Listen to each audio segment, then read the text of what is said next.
From Hurricane Hazel in 1954. The worst hurricane to ever hit North Carolina made landfall.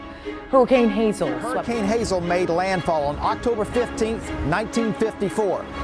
It was unlike any hurricane ever recorded in North Carolina history. On the morning of October 15th, 1954, she came ashore just south of here, packing 150-mile-an-hour winds and pushing a 17-foot wall of water. She is known as the Great Hurricane Hazel.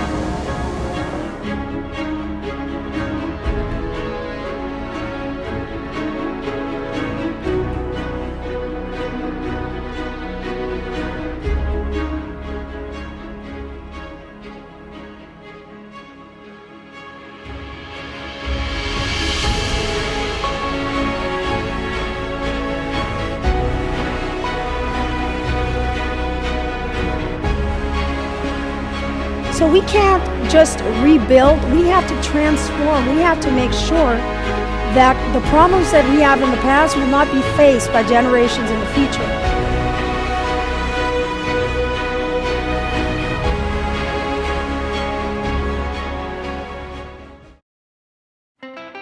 The year was 1954. TV dinners were just invented, gas was 20 cents, and the president was Dwight D. Eisenhower. And on the morning of October 14th, everyone was relieved to hear the National Weather Bureau announce that there was no need to worry about the hurricane, saying it was expected to stay offshore. Later that same day, meteorologists urgently issued a storm warning, as their latest predictions were now saying that the storm would make landfall directly towards the Carolinas. The biggest shock was that the hurricane would be there by the following morning. The coast was left with no time to prepare, as Hurricane Hazel, the worst hurricane to hit North Carolina, would be there in less than 12 hours. Some would go on to call Hazel the perfect storm. The combination of the warm tropical water acting as a driving force, while an upper-level low situated over the Western Caribbean would accelerate the hurricane speed rapidly. Hazel was steered towards the southeast coast by a quick change of the upper-level winds. On top of the meteorological circumstances, the year's strongest lunar tide was already creating incredibly high tides on the Carolina coast. The storm combined two of meteorologists' worst fears: a blocking force in the weather system that maneuvers storm patterns, and the rapid cyclonic development that makes hurricanes more uncertain. So the formula for the perfect storm was set in place, and being that it was 1954, the meteorologists have far less scientific development than we have today. A large factor at play was satellites were not in place yet, meaning Doppler radar was not available. Most weather conditions were reported by Navy ships, which delayed the time for predictions. And right as the storm was shifting its path inland, the chief meteorologist at the National Weather Service, Grady Norton, passed away from a stroke, leaving the Weather Bureau office scrambling. And in addition to meteorologists having delayed prediction time, TVs were not widely used in homes then, and radio messages had a delay in reports. Given the circumstances, it's easy to understand why the public was not warned days, sometimes weeks beforehand, like we are used to today. So on the morning of October 15th, with only hours to prepare, North Carolina was hit by the only Category 4 hurricane in history. Wind speeds reached 150 miles per hour, and storm surge between 8 to 12 feet wrecked the coast. And while the storm moved rapidly and had left North Carolina within 6 hours, the impact of Hurricane Hazel has been felt for decades. The National Weather Service office in Raleigh stated on October 16th that all traces of civilization on the immediate waterfront between state lines and Cape Fear were practically annihilated. Hurricane Hazel slammed into the Carolina coast today, leaving at least 3 dead and damages in the millions of dollars. The most vicious blow of the season hit the area around Myrtle Beach, South Carolina this morning, and virtually leveled the resort communities of Cherry Grove, Windy Hill, and Ocean Drive. Literally thousands of homes were destroyed or swept out to sea by mountainous waves. In North Carolina, 3 are known to have died in the Wilmington area, which also bore the full brunt of the storm, and authorities fear the toll will rise. Along the coast, winds up to 130 miles per hour were noted, and further inland in North Carolina, winds up to 100 miles per hour did additional damage amounting to more millions. At this hour, communications in the stricken area have been completely disrupted. Amateur radio reports say that water mains have burst in several coastal towns, leaving residents without water.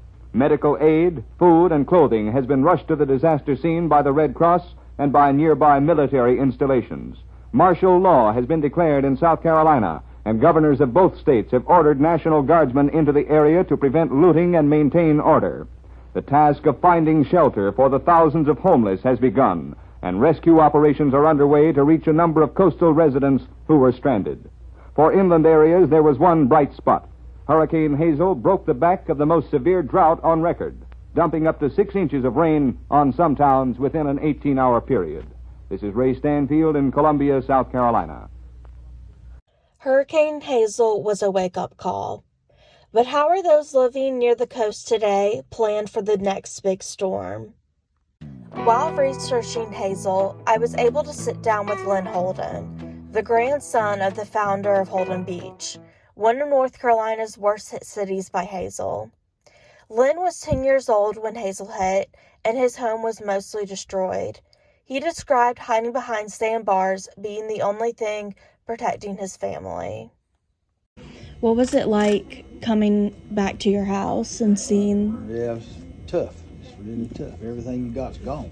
It's like when them tornadoes. What do you think would happen if that same hurricane were to hit today?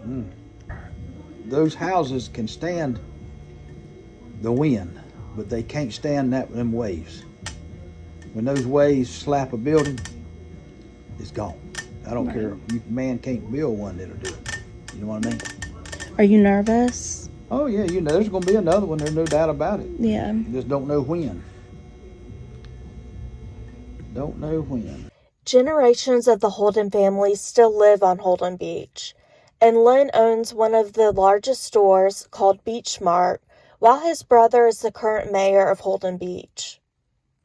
Some may question why people live on the coast, as it may seem that the next Hurricane Hazel is inevitable. But like Lynn and the Holden family, the beach is home. Generations of memories, life, and dreams have been made where the ocean meets sand, and life somewhere else wouldn't be the same. And to many, leaving a coastal area isn't feasible.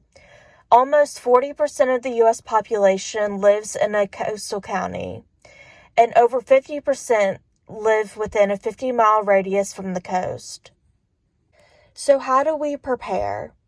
Luckily, we have made extreme science and technological advances since 1954, especially with the widely used Doppler radar system, and each day meteorologists understand our ever-changing weather more and more. And many people living on the coast are now usually prepared during hurricane season. They know early in advance to board their windows and prepare kits of medicines, non-perishable foods, and first aid equipment. And now things are being more controlled by local and federal government. Evacuations are in some cases now mandatory, and people can face criminal charges if failed to follow evacuation protocol. And on a national level, programs like FEMA, the Federal Emergency Management Agency, which was created in 1979, provides assistance to those affected by hurricanes and other disasters. So while we are likely much more prepared if the next Hurricane Hazel hit North Carolina, we still fear what we can't control, and Hazel will be known as North Carolina's biggest wake-up call.